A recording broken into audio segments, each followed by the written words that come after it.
Hey guys, it's just Jen here. So my mom's here and I noticed that we just did her color a little while ago, but with spring here I kind of had a little bit of a craving just to sort of lighten her up a little bit, and I thought maybe you guys would want to know how to do some highlights. Just a little one. I call these little halo highlights, and what I do is I take the center crown from where they part and I make like a little triangle. Okay, so I'm gonna go in here. Adjust this a little bit so you guys can see what I'm doing. I'm gonna pull back this side.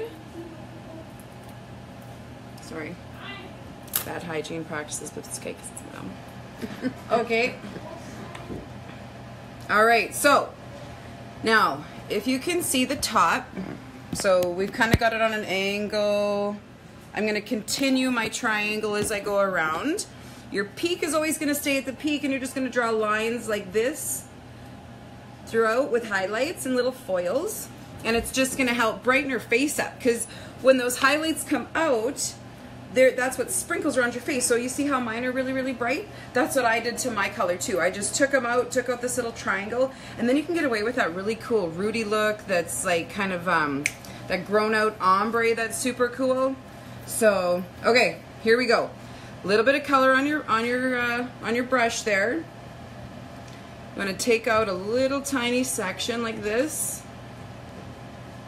Okay.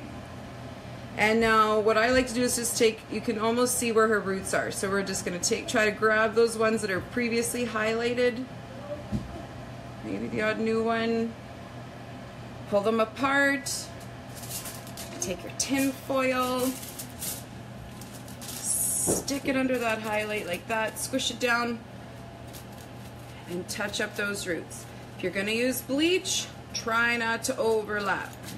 If you feel like you have to use bleach, or if somebody's hair is not strong enough and their ends are highlighted, cover it up with conditioner because it'll keep it protected. So Jude's hair is pretty strong here, so she's okay. So I'm just going to fold that up. Nice and neat. Make your little zippity doo-dahs.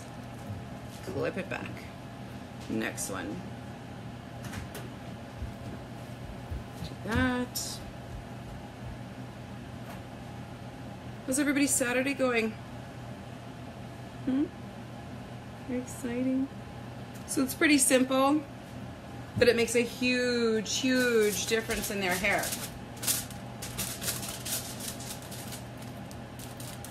No highlights here, so we're gonna there. But yeah, so like in the springtime, you know, you're kind of getting that itch where it's just sort of, it's so bright and sunny and beautiful out where I live today. So we like to stick to natural tones when we do mom's hair, but just need that little ba-ba boom, you know, in the summertime.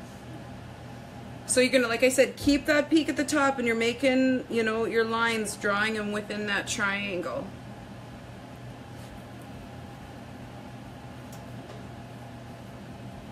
Now when you take tiny little pieces like that, that's called highlighting.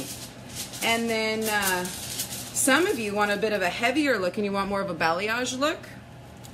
I'll show you what it looks like, and then you can pick and choose whatever you want to do.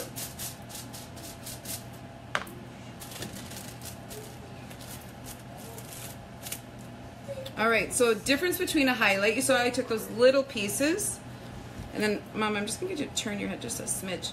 You see how I'm still grabbing this piece, grabbing my section, but working my way. Here, I'll maybe pin it, and then you guys will be able to see it better. Oops. Sorry, Jude's on my tiptoes. Okay. All right. Here, let's show you guys here. So we keep the point in the middle, and we keep just working our way around the crown. We're just going to do that. Alrighty. So here's what a balayage highlight looks like. All you're doing, instead of taking tiny little sections, you're going to take big scoops. Big scoops. And then if we had a bigger section, it'd be big scoops. Okay? That's balayaging.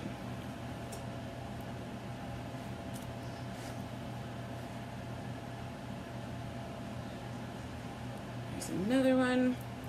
We like to keep Jude's with more natural, and then as summer comes, we just add a little bit more lighter and lighter and lighter. Hey, Shannon. That's my mom's goddaughter. Auntie's modeling, isn't that awesome?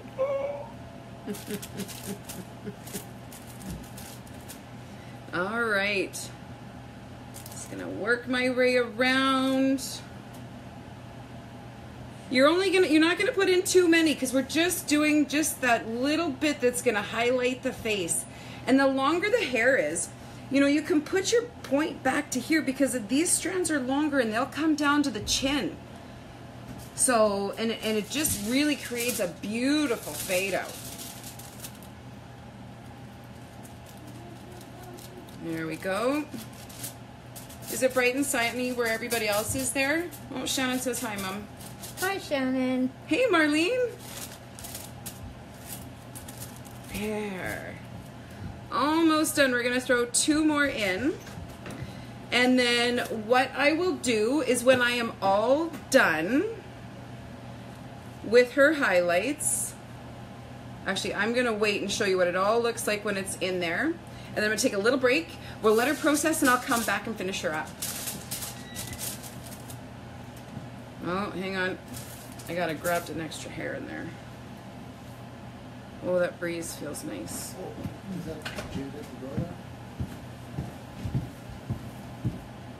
Yeah, she forgot her iPad. Tatum should be there. Oopsies. All right, almost here.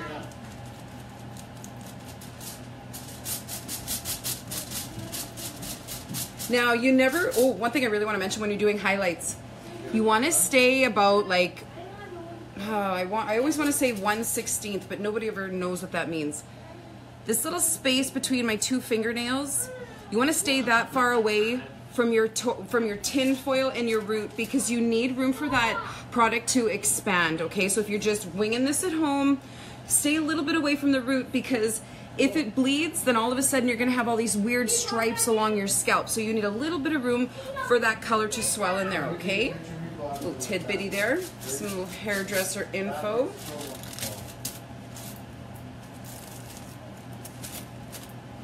Last one here.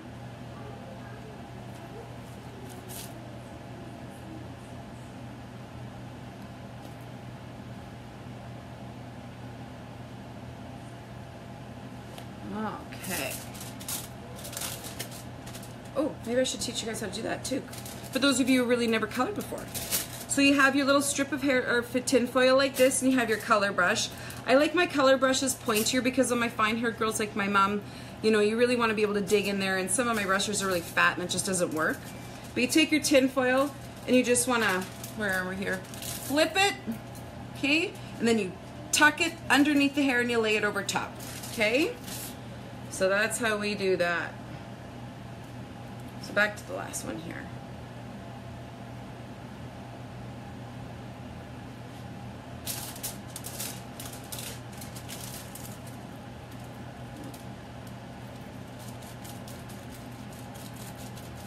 Again, leaving a little bit of room between that. See, I do it fast, but I've been doing this for 22 years-ish. So, you know, go slow for those of you who are new because, you know, you don't want to look silly. This is something you can do to yourself, too. Like I said, I do it to myself all the time. For the most part, you can see what you're doing. You just got to adjust the camera a bit. Okay, so here's a tour. I'm going to kind of hold it up like this. And I'm going to try to fold it over so you guys can see what I've done. See that? Okay, so I'm just going to take you on a little tour here. She's a perfect triangle. All right, so I'm going to come back in just a couple minutes. I'm going to let her process, and I'll show you what she looks like when she's all done. Bye for now.